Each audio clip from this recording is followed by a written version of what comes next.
सभापति महोदय,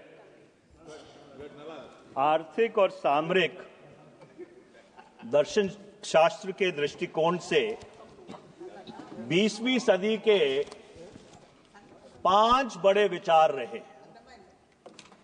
सबसे पहला, जब 1933 में अमेरिका में महामंदी आई तो तत्कालीन जो अमेरिका के राष्ट्रपति थे फ्रैंकलिन रूजवेल्ट, उन्होंने एक नए डील की घोषणा की, जिसे अंग्रेजी में न्यू डील कहते हैं। दूसरा बड़ा आर्थिक और सामरिक विचार था दूसरे महायुद्ध के बाद यूरोप के पुनर्निर्माण के लिए मार्शल प्लान की घोषणा। तीसरा जो बड़ा आर्थिक और सामरिक विचार था वो जापान के ऊपर जब एटॉमिक बम का प्रयोग किया गया और जापान पूरी तरह से तहस नहस हो गया, तो उसके पुनर्निर्माण के लिए एक मैकआर्थर प्लान बना। उसी तरह से 1978 में जब डेंग शाओपिंग चीन के सर्वा नेता बने तो उन्होंने साम्यवाद की परिभाषा बदल दी। उन्होंने कहा कि it is glorious to be rich, कि अमीर बनना एक बहुत प्रभावशाली बात है। और 78 में चाइनीज कम्युनिस्ट पार्टी के तीसरे प्लेनम को संबोधित करते हुए उन्होंने ये कहा कि it does not matter whether a cat is black और white as long as it catches mice. फिर 1991 आया, जब भूतपूर्व प्रधानमंत्री डॉक्टर मनमोहन सिंह के नेतृत्व में वो देश के वित्त मंत्री थे। भारत की अर्थव्यवस्था का उदारीकरण और वैश्वीकरण हुआ।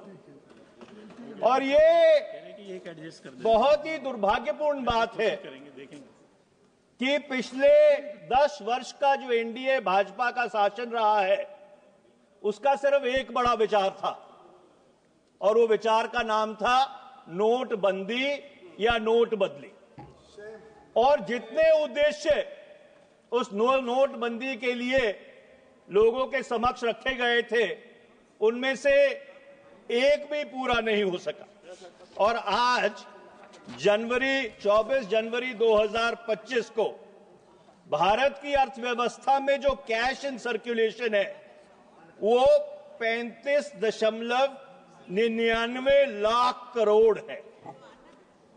आपको याद होगा 16.99 लाख करोड़ डिमोनेटाइज किया गया था, लोगों को कतारों में खड़ा किया गया था, कई लोग उन कतारों में खड़े खड़े मर गए। और आज 8 साल बाद उसी अर्थव्यवस्था में जो कैश वो 35.99 लाख करोड़ है। ये इस सरकार की पिछले 10 वर्ष की सबसे बड़ी उपलब्धि रही। अब मैं आता हूं कॉर्पोरेट इनकम टैक्स रिबेट पर। सभापति महोदय, आपको याद होगा, आप तो इसी सदन के सदस्य थे पिछली बारी। वर्ष 2019-20 में वित्त मंत्री कई छोटे छोटे बजट लेके आई थी, एक के बाद एक के बाद एक। और उसमें जो भारत के पूंजीपति थे उनको जो कॉर्पोरेट आयकर है उसमें बहुत बड़ी छूट दी गई थी। आयकर की दर घटाकर 22% और कई कंपनीज के लिए 15% कर दी गई थी। संसद की एस्टिमेट्स कमेटी का अनुमान है कि पहले 2 वर्ष में भारत के राजस्व का 1.84 लाख करोड़ रुपए का नुकसान हुआ था, घाटा हुआ था, वो कॉर्पोरेट टैक्स रिबेट की वजह से। पर जो अर्थव्यवस्था का चक्का है वो नहीं घूमा। उसके पीछे जो दर्शन विचार था वो ये था कि पूंजीपतियों को हम टैक्स रिलीफ देंगे, उससे वो निवेश करेंगे, निवेश करने के बाद जो अर्थव्यवस्था का चक्का है वो घूमेगा। पर वो चक्का नहीं घूमा। जो निजी निवेश है वो भारत की अर्थव्यवस्था में नहीं हुआ और इसके कारण जो सरकार है उसको पिछले 5 वर्ष से गवर्नमेंट कैपिटल एक्सपेंडिचर से इस देश की अर्थव्यवस्था को चलाने की कोशिश करनी पड़ी। वित्तीय वर्ष 22-23 में 35% गवर्नमेंट कैपिटल एक्सपेंडिचर बढ़ाया गया, 5.54 लाख करोड़ का। वर्ष 23 में 35% फिर बढ़ाया गया, 7.5 लाख करोड़। वर्ष 24 में फिर बढ़ाया गया 37.4%, 10 लाख करोड़। वर्ष 25 में 11.1% फिर बढ़ाया गया, 11.11 लाख करोड़। और आपके वर्ष 26 में अनुमान है कि इसको 11.21 लाख करोड़ किया जाएगा। पर दुर्भाग्यपूर्ण बात यह है, जो गवर्नमेंट का कैपिटल एक्सपेंडिचर का लक्ष्य था पिछले वर्ष, वो सिर्फ 92% पूरा हो सका, सिर्फ 10.18 लाख करोड़ रुपया लगा। इसलिए हर अर्थशास्त्री ने उस समय एक ही बात कही थी कि आप ये पूंजीपतियों को पैसा मत दीजिए, आप भारत की जनता के जेब में पैसा डालिए। पर सरकार के कान के ऊपर जूं नहीं रहेंगी और 5 साल वो तजर्बा विफल होने के बाद, पूरी तरह से धराशायी होने के बाद, इस बारी इन्होंने ऐलान किया कि हम जो आयकर दाता हैं उनको आयकर में रियायत देंगे। तो देर आए दुरुस्त आए। हमें उम्मीद है कि जो ये जो आयकर उपभोक्ता है उनको जो रियायत दी गई है, जो 5 साल से भारत की अर्थव्यवस्था का चक्का बिल्कुल पूरी तरह से जाम पड़ा था, वो दोबारा शायद चलना शुरू हो जाए।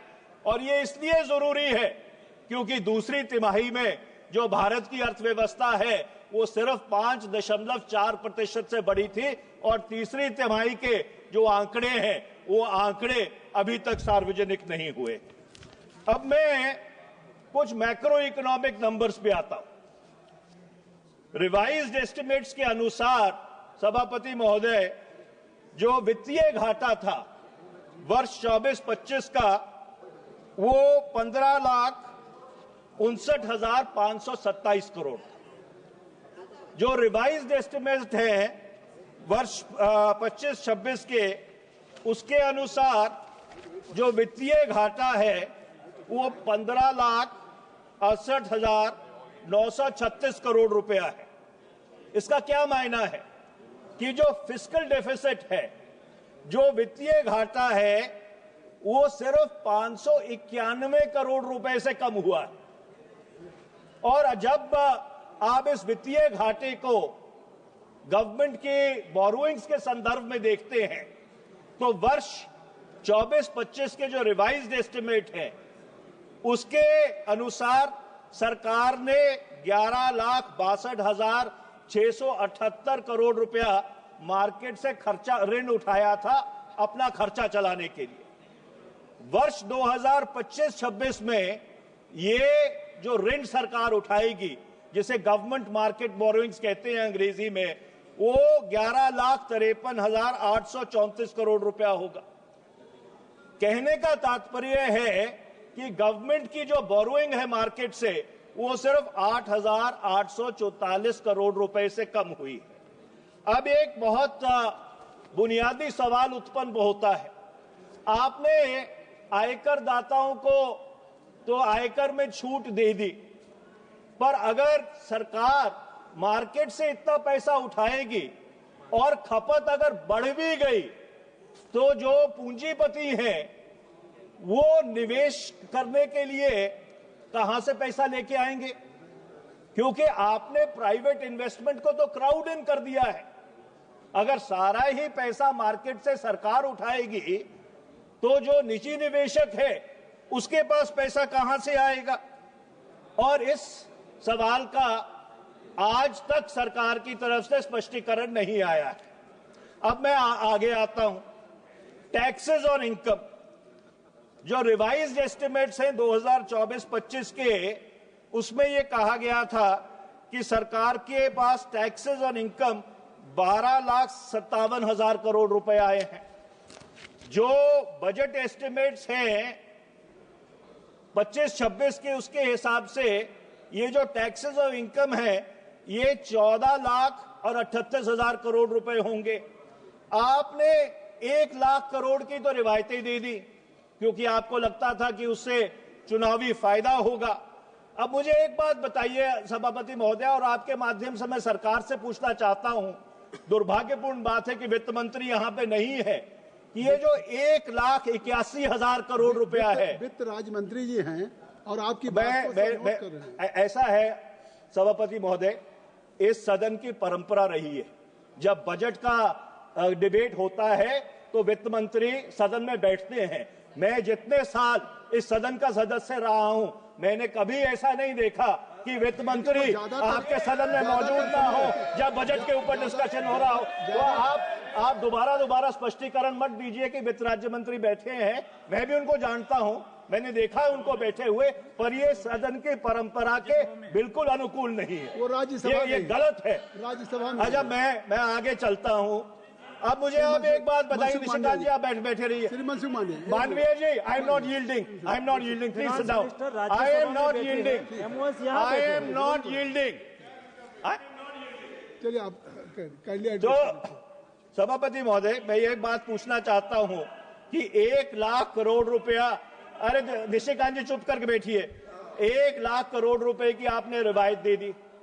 अब मुझे आप एक बात बताइए कि 1,81,000 करोड़ रुपए, आई एम नॉट यील्डिंग,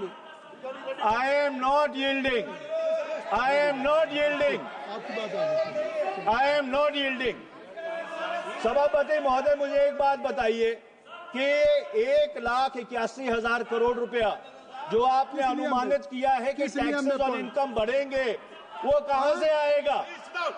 सभापति महोदय इधर देखिए, सभापति महोदय इधर देखिए, उनको बिठाइए। एक मिनट, नहीं, नियमों में व्यवस्था प्रश्न मांगा है। मैं चेयर दे रहा हूँ। On what ground? Article 75 constitution of India. एक मिनट बैठ जाए, एक मिनट बताइए। आर्टिकल 75 कॉन्स्टिट्यूशन ऑफ इंडिया वो ये कहता है कि काउंसिल ऑफ मिनिस्टर जो है वो सभी चीज का जिम्मेवार है। बार बार ये अपोजिशन हमारे वित्त मंत्री के ऊपर जो क्वेश्चन उठा रहा है, वो खुद वकील है, वो गलत बयानी कर रहे हैं सर। उनको कहिए कि इस तरह की बातें नहीं कहें। सभापति महोदय, शायद हमारे मित्र निशिकांत दुबे जी इस बात को तो मानेंगे कि मैंने संविधान शायद थोड़ा सा उनसे ज्यादा पढ़ा हुआ है। मैंने परंपरा की बात की थी, मैंने संविधान की बात नहीं की थी। तो मैं आपसे ये आपके समक्ष ये बात रख रहा था कि वित्तीय वर्ष 24-25 में सरकार ये कहती है कि उनके पास जो राजस्व आया, टैक्सेस ऑन इनकम, 12,57,000 करोड़ रुपए आया। उनका अनुमान है कि 25-26 में ये 14,38,000 करोड़ रुपए आएगा। आपने 1 लाख करोड़ रुपए की तो करदाताओं को रियायत दे दी। अब मुझे आप एक बात बताइए, और मैं आपके माध्यम से सरकार से पूछना चाहता हूं, ये 1,81,000 करोड़ रुपया कहां से आएगा?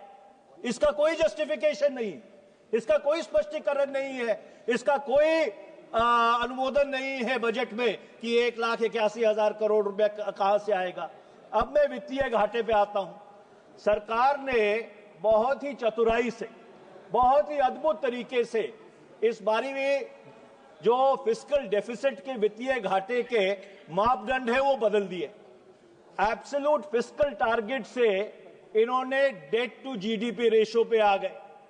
पर मैं आपसे ये पूछना चाहता हूं कि 31 मार्च 2014 को इस भारत सरकार के ऊपर 55,87,000 149.33 करोड़ रुपए का कर्जा था। 31 मार्च 2026 को वो कर्जा बढ़कर 196,78,772.62 करोड़ हो जाएगा। इसका मतलब ये है कि पिछले 10 साल में इन्होंने 140,91,623.33 करोड़ रुपए का कर्जा भारत के सर के ऊपर लाद दिया है। वो कर्जा कौन चुकता करेगा? जो आने वाली हमारी पीढ़ियां हैं, आने वाली पीढ़ियों के ऊपर you have created an intergenerational debt by putting this burden on the coming generations that they will have to service the debt which is being created by this government. 200 lakh crore रुपया या 196 लाख करोड़ रुपया कम कर्जा नहीं होता। अब मैं कृषि पे आ जाता हूं। अध्यक्ष महोदय, सभापति महोदय, ये सरकार ने कहा कि 2017 से 22 तक, मेरे को आप 2-3 मिनट और देंगे और मैं कंक्लूड करूंगा। 2017 से 22 तक भारत का जो कृषि क्षेत्र है वो 5% से बढ़ा। 22-23 में उसकी वृद्धि दर गिर के 1.4% हो गई। पर आप विडंबना देखिए, आप विरोधाभास देखिए कि मनरेगा का बजट 2013-14 में 33,000 करोड़ था, 25-26 में 86,000 करोड़ हो गया। मनरेगा के परसेंटेज 2013-14 में 220.22 करोड़ परसेंटेज थे और 2023-24 में बढ़कर ये 3.8 करोड़ परसेंटेज हो गए। अब मैं ये आपसे पूछना चाहता हूं सभापति महोदय, आपके माध्यम से सरकार से पूछना चाहता हूं, अगर भारत का कृषि क्षेत्र 5% से बढ़ रहा था तो फिर ये मनरेगा बजट तिगुना कैसे हो गया? मनरेगा के परसेंटेज दुगने कैसे हो गए? इसका ये मतलब है कि भारत के कृषि क्षेत्र में एक बहुत बड़ा संकट है, जिसके कारण लोग मिनिमम वेज, जिसे डीसी रेट कहते हैं, उस डीसी रेट के ऊपर काम करने के लिए तैयार है। इससे यह साफ जाहिर होता है कि जो सरकार के आंकड़े हैं वो सरकार के आंकड़े सही नहीं है। मैं अपनी पेनल्टीमेट बात ये कहता हूं, किसी भी अर्थव्यवस्था के 5 मूलभूत आधार होते हैं: बचत, खपत, निवेश, उत्पादन और रोजगार। अब मैं आपको एक तुलनात्मक आंकड़े देता हूं। जो सेविंग्स टू जीडीपी रेशियो है 2013-14 में 34% था, जब ये पॉलिसी पैरालिसिस की बात करते थे कि यूपीए सरकार को लकवा मार गया। 2023-24 में कितना है? 31%। जो प्राइवेट फाइनेंशियल कंजम्पशन एक्सपेंडिचर है 2011-12 की प्राइसेस में 2-3 मिनट और लूंगा, 2013-14 में ये 60% था।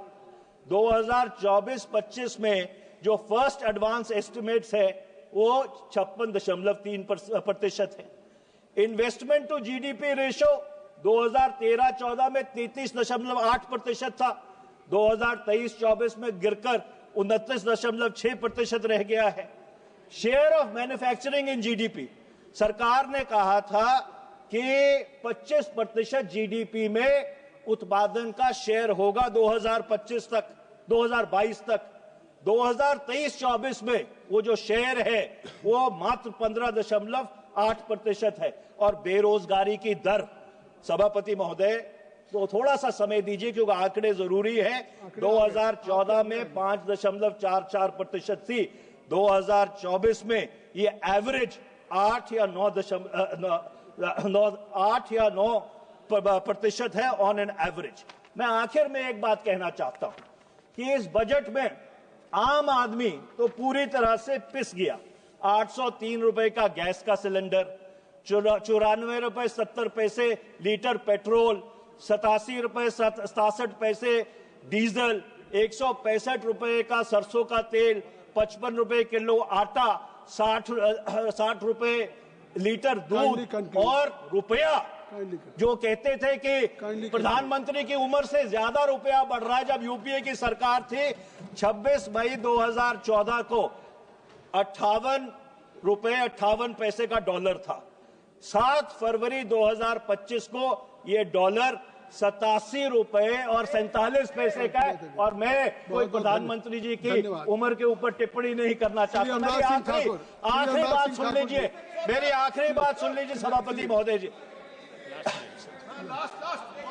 There was one big idea, और मैं अंग्रेजी में बोलता हूं, there was one big idea in the economic survey, and that one big idea was that the chief economic advisor told the government that they need to get out of the way of the people.